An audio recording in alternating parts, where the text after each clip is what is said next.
76व्या प्रजासत्ताक दिनाच्या पवित्र पर्वावर आमदार सुलभा गणपत गायकवाड यांच्या जनसंपर्क कार्यालयात आमदार सुलभा गणपत गायकवाड यांच्या हस्ते ध्वजवंदन करण्यात आले। या शुभक्षणी राष्ट्रीय एकात्मता, स्वाभिमान आणि देशभक्तीची भावना जागवणारा हा दिवस मोठ्या उत्साहात आणि गौरवाने साजरा करण्यात आला। हा दिवस केवळ उत्सव नसून आपल्या संविधानाचे मूल्य आणि आपल्या स्वातंत्र्य सैनिकाच्या बलिदानाचे स्मरण करण्याचा महान संकल्प आहे। 26 जानेवारी 1950 रोजी नव्याने स्वातंत्र्य मिळालेल्या भारत देशाने संविधानाचा स्वीकार करून लोकशाहीतील एका नव्या पर्वाची सुरुवात केली होती। लोकशाही म्हणजे लोकांचे, लोकांनी, लोकांसाठी चालवलेले राज्य।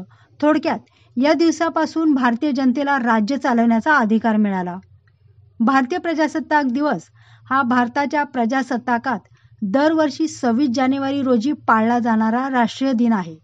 डॉक्टर बाबासाहेब आंबेडकर यांनी भारताचे संविधान समितीने 26 नोव्हेंबर इसवी सन 1949 रोजी स्वीकारले व 26 जानेवारी इसवी सन 1950 रोजीपासून भारतीय संविधान अंमलात आणले।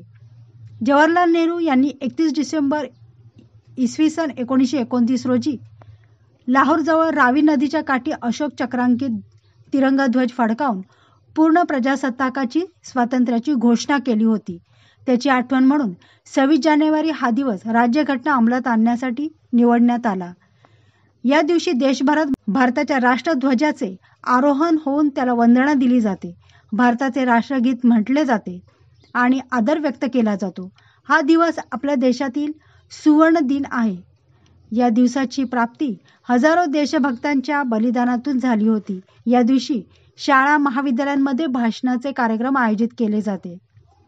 यावेळी भाजपा जिल्हाध्यक्ष नाना सूर्यवंशी, उपाध्यक्ष अभिमन्यू गायकवाड, परिवहन सभापती सुभाष मस्के, कल्याण पूर्व मंडळ अध्यक्ष संजय मोरे, सविता देशमुख, माजी नगरसेविका इंदिरा तरे, हेमलता पावशे, अनंता पावशे तसेच इतर मान्यवर पदाधिकारी, कार्यकर्ते, असंख्य बंधू भगिनी उपस्थित होते।